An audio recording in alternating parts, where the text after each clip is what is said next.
If you've ever wondered how people find incredible antiques or collectibles that tell stories and grow in value, you're not alone. Starting your own collection can feel overwhelming, but with the right approach, anyone can discover treasures and build a collection that's truly special. Today, I'll walk you through the exact steps to get started confidently with antiques and collectibles. Welcome to HowExpert Tip of the Day, where we bring you real-world tips from our how-to guides on all topics from A to Z. If you want to learn even more in-depth strategies, examples, and techniques on this topic, check out HowExpert Guide to 365+ Antiques and Collectibles, available at Amazon, Audible, Barnes & Noble, Google, Kobo, Apple, Spotify, and all major bookstores as an ebook, paperback, hardback, and audiobook. Collecting antiques and collectibles is not just about owning old things, it's about connecting with history, culture, and personal stories. Whether you want to collect vintage toys, rare jewelry, antique furniture, or quirky memorabilia, knowing how to start will save you time, money, and frustration. In this video, I'll share 7 clear steps that will guide you through the basics of beginning your collecting journey. Step number 1. Define what interests you most. The first step to starting your collection is to pinpoint what excites you. Antiques and collectibles cover an enormous range, from classic paintings to coins, from vintage kitchenware to rare books. Why is this important? Because focusing your interests narrows your search and deepens your knowledge over time. Imagine trying to collect everything. It quickly becomes overwhelming. Instead, think about what sparks your curiosity or what holds meaning for you personally. For example, someone might love collecting old postcards from around the world while another prefers antique musical instruments. This personal connection keeps your passion alive through the ups and downs of collecting. Step number 2. Learn the basics about your chosen category. Once you know what you want to collect, it's essential to learn the fundamentals. Research the history, typical materials, makers, and common marks or signatures that identify authentic items in your category. This knowledge will help you spot genuine pieces and avoid fakes. For example, if you're interested in antique silverware, learning about Hallmark stamps can save you from costly mistakes. Books, online forums, museum websites, and the HowExpert Guide to 365+ Antiques and Collectibles are fantastic resources to deepen your understanding. The more you know, the more confident you'll feel when you start browsing or bidding. Step number 3. Set a budget and stick to it.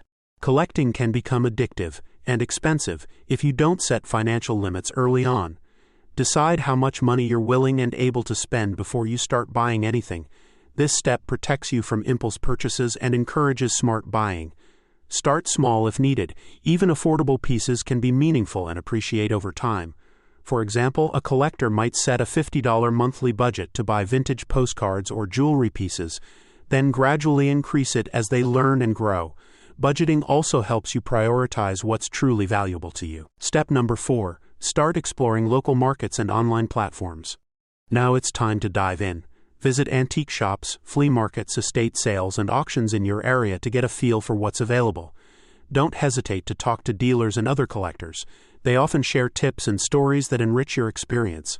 Online platforms like eBay, Etsy, and specialized collector sites offer endless options to explore from the comfort of your home. Remember, every great collector started by exploring and learning from real-world experiences. One quick tip: take pictures and notes of items that catch your eye so you can research them later. Step number 5. Inspect items carefully before buying. Before making any purchase, examine the item closely for condition, authenticity, and provenance, history of ownership. Look for damage, repairs, or signs of wear that might affect value or your personal enjoyment. For example, an antique chair with original finish is usually more valuable than one that has been heavily refinished. If you're buying online, ask sellers for detailed photos and descriptions. Don't rush. Waiting to find the right piece that meets your standards is better than buying something you regret later. Step number 6. Document your collection. As your collection grows, keep track of what you own. Create a simple inventory with photos, descriptions, purchase dates, and prices paid. This not only helps you stay organized, but also is useful for insurance, future sales, or sharing your passion with others. Many collectors use apps or spreadsheets for this purpose. Think of your inventory as the storybook of your collection. It records the journey you're on and helps you see your progress. Step number 7. Connect with other collectors and join communities. Collecting is more rewarding when you share it with others who understand your passion. Join local collector clubs, online forums, or social media groups to exchange knowledge, buy or trade items, and get advice. These connections often lead to new discoveries and lifelong friendships. For instance, many online groups host virtual show and tell sessions where members showcase recent finds and discuss trends. Being part of a community keeps you motivated and inspired. Example section: Getting started with vintage postcards. Let's say you've chosen to collect vintage postcards.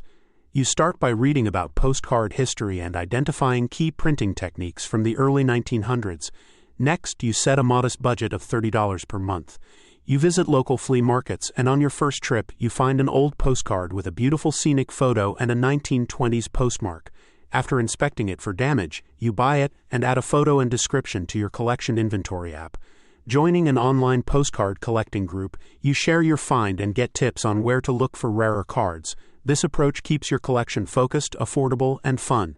HowExpert Tip: Start small and grow organically. Don't rush into expensive purchases or feel pressured to collect everything at once.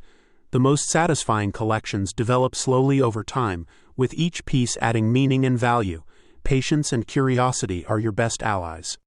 When you follow these steps, starting your antiques and collectibles journey becomes manageable, enjoyable, and rewarding. You'll not only build a unique collection, but also gain new skills and connections along the way. Your challenge: today, pick a category that truly interests you. Spend 30 minutes researching basic facts online or in a book. Then explore one local or online marketplace this week to see what kinds of items are available. Take notes and photos and share your first discovery with a friend or online group. For even more tips, techniques, and practical examples on this topic, check out HowExpert Guide to 365 Plus Antiques and Collectibles, available at Amazon, Audible, Barnes & Noble, Google, Kobo, Apple, Spotify, and all major bookstores as an ebook, paperback, hardback, and audiobook. HowExpert publishes how-to guides on all topics from A to Z. Visit howexpert.com to learn more.